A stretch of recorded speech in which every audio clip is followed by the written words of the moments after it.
Breaking news. Breaking news. Breaking news.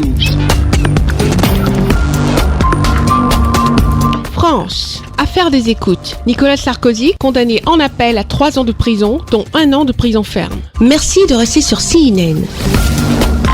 Breaking news. Breaking news.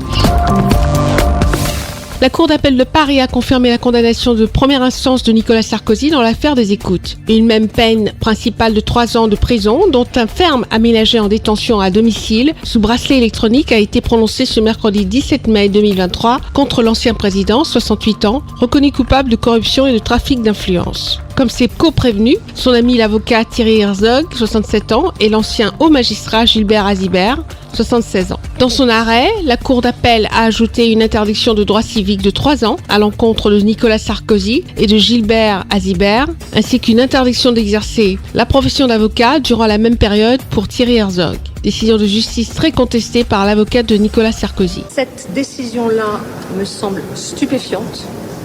Elle est critiquable, contestable, en droit, en fait.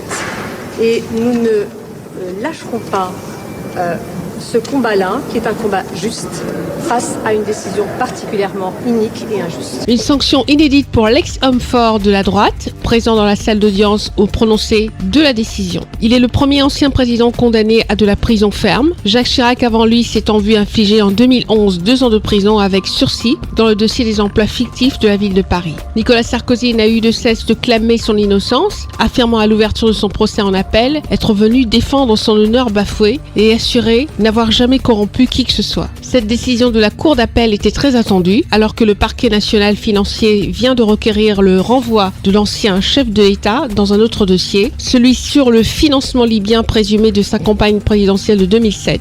C'est de cette enquête que l'affaire des écoutes trouve son origine. Les juges avaient décidé de brancher les lignes téléphoniques de l'ex-chef d'État en septembre 2013. Ils découvrent en 2014 l'usage d'une nouvelle officieuse ouverte sous l'alias Paul Bismuth, dédiée à ses échanges avec son avocat. Et selon l'accusation, les conversations ont révélé l'existence d'un pacte de corruption avec Gilbert Azibert. Ce dernier étant accusé d'avoir œuvré en coulisses pour peser sur un pourvoi en cassation formé par Nicolas Sarkozy visant à faire annuler la saisie de ses agendas présidentiels réalisés en marge de l'affaire Bettencourt en échange d'un coup de pouce pour un poste honorifique à Monaco. Merci d'être sur CNN, la télévision autrement. Les programmes se poursuivent. Retrouvez en ligne toutes les formations afro-mondiales sur CNN, la télévision autrement, C-Web Info et Radio Voltage 2.